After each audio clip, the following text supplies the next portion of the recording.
Hello, you're welcome. You're welcome onto my channel today, and it gives me great joy to observe you are viewing this video. I'm Professor Olayinka Akonle. I'm a lecturer in the university. On this channel, I do a number of stuff, but all the stuff I do, sociology and research, are very central to them and they are very important. Meanwhile, if you have not subscribed to this channel, kindly go ahead and click subscribe on your screen right now to join my family of subscribers. Also, so that you might be alerted every time I drop new content. Today, objectivity versus subjectivity in sociology and social sciences. This is a very important issue, especially within the framework of the argument of sociology as a science. To what extent is sociology a science? Or social sciences as a science? To what extent is the social sciences a science? Now, I have a video on this channel on sociology as a science. To what extent sociology is science? Go ahead and view that video to come up to speed so that you might have complete understanding of this video. At the same time, I have a video on this channel on paradigm. I have another video on this channel on perspectives. So go ahead, view these three videos. The one on sociology as a science, the one on paradigm, the one on perspectives.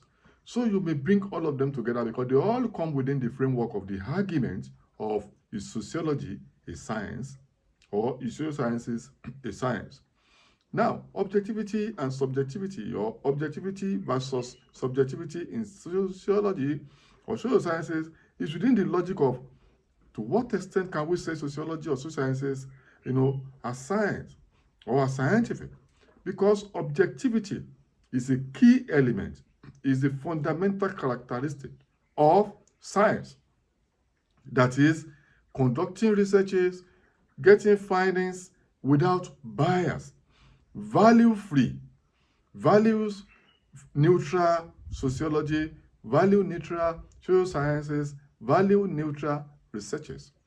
To what extent can we then say sociologists or social scientists can be value-neutral, can be objective? Because social sciences and sociology, they study human beings. Human beings are not inanimate objects like chemicals, like plants that is studied in natural sciences. They are not matter, they are not motion. They have life, they have consciousness, they have experiences. To what extent can sociologists or social sciences study these human beings in an objective manner? Number two, sociologists and social scientists are part of the societies they study. They are, as a matter of fact, part of the problems they study, part of the social phenomena they study. They are affected by the society they study.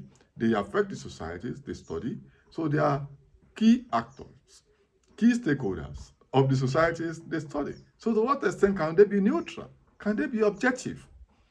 Now, it's against this background that this argument of objectivity and subjectivity becomes very important in sociology and social sciences. To what extent can we say so? And for sciences, any discipline that cannot guarantee objectivity, value neutrality, value freedom. Value in this case can be a conglomeration, amalgamation of personal viewpoints, personal perspectives, personal opinions, personal experiences, personal belief systems, personal worldviews, sentiments, stereotypes, prejudice. All of these come together to be considered as values that can affect social scientists or sociologists. Sociologists in doing their researches. That means, to what extent can they then be objective? Compared to the natural sciences of physics, chemistry, biology, agriculture, or even medicine. So objectivity simply means capacity to explain problems, capacity to study problems, to conduct researches without personal biases, without personal opinions, without affecting personal values, to come into the researches being conducted. Value neutrality. Subjectivity, on the other hand, talks about the inclusion of personal views, personal opinions, personal perspectives in studies, in researches. So you begin to be considered as a subjective sociologist or a subjective scientist by the time you allow your opinions, your perspectives, your biases, your belief systems, experiences to come into the studies that you are conducting.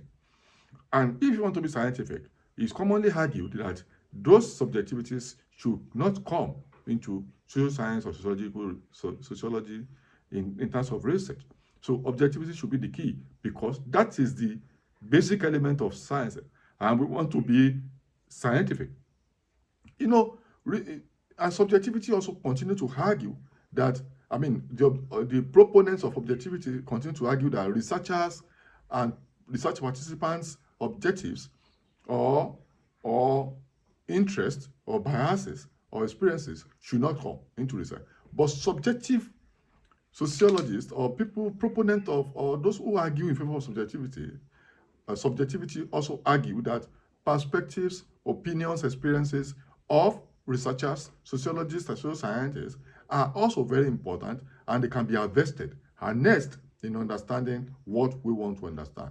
Because these researchers' experiences and perspectives, participants' perspectives, are unique, and they can give us avenue into proper understanding. So, but it all depends, and I will balance it now. There are those who argue that being subjective should not be a problem, and they are actually resources rather than liabilities. And there's those who also argue that objectivity is not possible in social sciences because we study human beings, and we are also key actors in the societies and the issues that we study. So it depends how you look at it. Subjectivity is good. Objectivity is good. To what extent is it possible? Subjectivity, some say, is bad, but to what extent is it bad?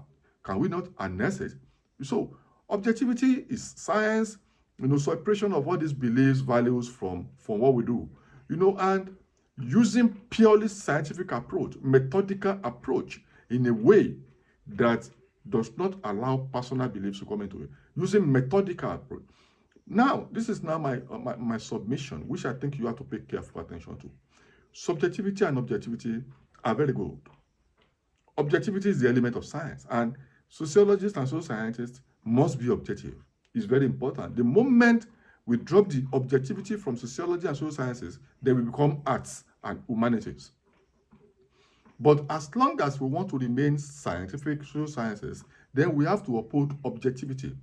Depending on the paradigms we are using, depending on the perspectives we are using, we have to elevate our capacity to be objective so that we can have value-free findings that can be considered scientific. So we have to aspire to objectivity in a way that we use our methodology, lay down procedures of our methodology in a way that we are seen to follow systematic approaches to data collection and analysis and finding. What makes science is actually systematic gathering of information. It's not just objectivity alone. Objectivity is key, but the science itself is the methodical, procedural, step-by-step gathering of data as facts towards reaching objective conclusion without biases. So as long as sociologists, even though we are part of societies we study, even though we also study human beings, as long as we are able to follow laid down methodology, and we are conscious of the need to be value free, and we put our subjectivity behind, out of the way, and follow procedural methodology, pay attention to objectivity, that we can still remain scientific. A very good process of removing subjectivity, if you want to adhere to objectivity, is to practice what I call detachment. DETACHMENT. There's a video on detachment on this channel. View that video. Detachment is very key in balancing the equation of objectivity versus subjectivity. So far, sociologists or social scientists are able to detach themselves from the problem they study per time, to allow the data to breathe, to allow the process to be ventilated objectively, then it's okay. We can still maintain our science. And so we also want our findings, our researches to be universally verifiable as facts, to be valid and reliable. That means methodical approach, using the right methodology within the process of detachment is then key.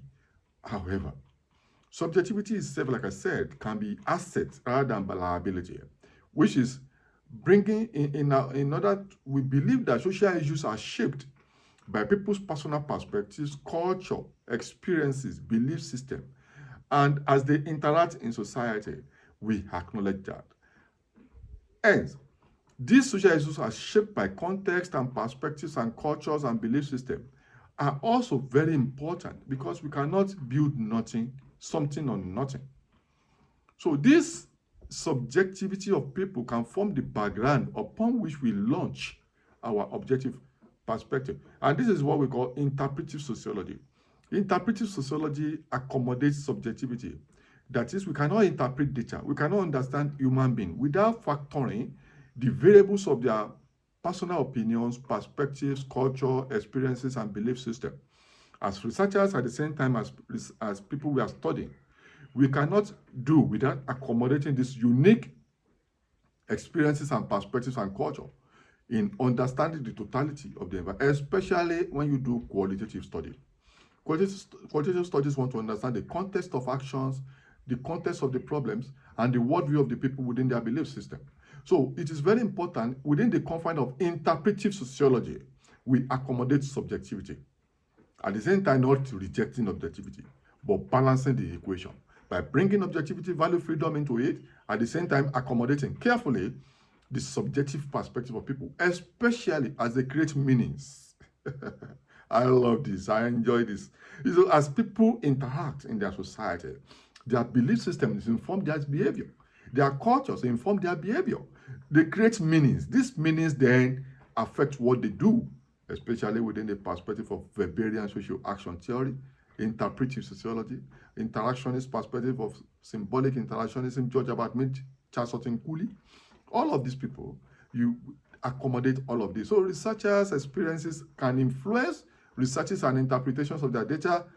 That is seen as negative by the objectivity scholars, but for subjectivity scholars, these experiences of researchers and even the worldview of participants are key and must be accommodated. So the argument now is also that, look at this argument, follow carefully, that complete objectivity is not possible in social sciences for reasons I've mentioned. I believe it is somewhat possible. People believe because we study human beings, we are part of that society as social scientists and sociologists, that complete objectivity is not possible. Well, it's a matter of worldview, but for me, I believe when I do researches, I strive to objectivity because I allow my data to speak. I interpret my data with minimal, over analysis. I allow ethnographic summaries to speak, my quantitative data to speak. Whether you do quantitative analysis or qualitative analysis, I try as much as possible to be as objective as possible.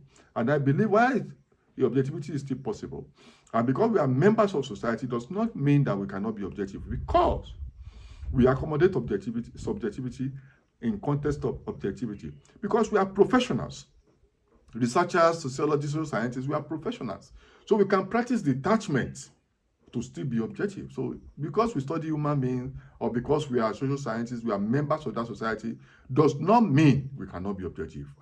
I'm strong on this. And I insist. So interpretive sociologists and even postmodernists also believe that it is very incorrect for people adhere to objectivity to then do away and ignore the researcher's perspective or research participant perspective.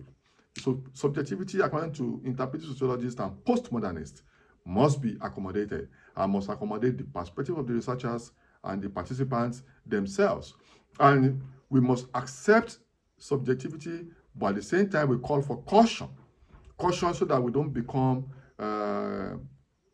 partial actors, and we allow our preconceived notions to affect the quality of what we do. In that case, we will not be scientists anymore. But just cautious optimism towards subjectivity and objectivity. So we must bring the two together to know where to draw the line, also depending on the research that we are doing per time. So my own is call for caution, for better utilization of our interpretive sociology, at the same time adhere the high standard of objectivity which defined our scientific status. And it's also good for us to pay attention to ethics so that we can have ethical researches that guarantee informed consent of the people we are dealing with, and their beneficence, non-malfeasance, freedom from right of withdrawal, guaranteeing their privacy, also anonymity and the rest of that. So we must be ethical. Even whether we are looking at objectivity can guarantee all of this. Subjectivity must also accommodate this. And we must be nuanced. We must pay attention to context, whether we are aspiring to objectivity or subjectivity, or we are blending the two professionally. We must pay attention to nuances and context of what we are studying. And we must avoid bias and address careful accommodation of subjectivity. And we must be able to balance the two. We must be conscious of the need for objectivity and also conscious of objectivity and cautious of subjectivity. So we'll bring both together. Interesting. Till I see you in my next video, please subscribe and bye for now.